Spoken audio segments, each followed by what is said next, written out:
Clutch నొక్కి break నొక్కాలా, break నొక్కి clutch నొక్కాలా? ఒక్కొక్కరు స్టీరింగ్ ని ఒక్కొక్కలా పెట్టుకోమంటున్నారు. స్టీరింగ్ ని కరెక్ట్ గా ఎలా హ్యాండిల్ చేయాలి, అసలు గేర్లు ఎప్పుడు మార్చాలి, ఎందుకు మార్చాలి, రేర్ వ్యూ మిర్రర్ ఎప్పుడు చూడాలి, సైడ్ వ్యూ మిర్రర్స్ ఎప్పుడు చూడాలి, ఎలా డ్రైవ్ చేయాలి, వర్షంలో ఎలా డ్రైవ్ చేయాలి, ఫాగ్ పడితే ఎలాగా, ప్రాపర్ గా ఓవర్టేక్ ఎలా చేయాలి, జంక్షన్స్ ని ఎలా అప్రోచ్ అవ్వాలి, స్పీడ్ బ్రేకర్స్ దగ్గర నా వెహికల్ ఎందుకు ఆగిపోతుంది, ప్యారలల్ పార్కింగ్ అంటే ఏంటి, లేన్ పార్కింగ్ అంటే ఏంటి, అసలు వెహికల్ ని పార్క్ చేసేటప్పుడు ఎలా చూసుకోవాలి, ఇలాంటి మరెన్నో విషయాల మీద పూర్తి అవగాహన తెచ్చుకొని మనం వెహికల్స్ ని డ్రైవ్ చేయాలి.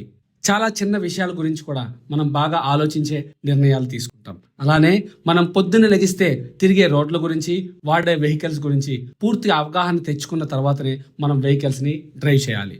ఇలాంటి మరెన్నో టాపిక్స్ మీద మీకు పూర్తి అవగాహన కల్పిస్తూ, పూర్తి వివరణ ఇస్తూ, మనందరికీ రోడ్లు, వెహికల్స్ అనేవి ఉపయోగపడాలి తప్పితే వాటి వల్ల మన జీవితంలో ఎటువంటి డిస్టర్బెన్స్ క్రియేట్ అవ్వకూడదు అనేదే మా ఆలోచన.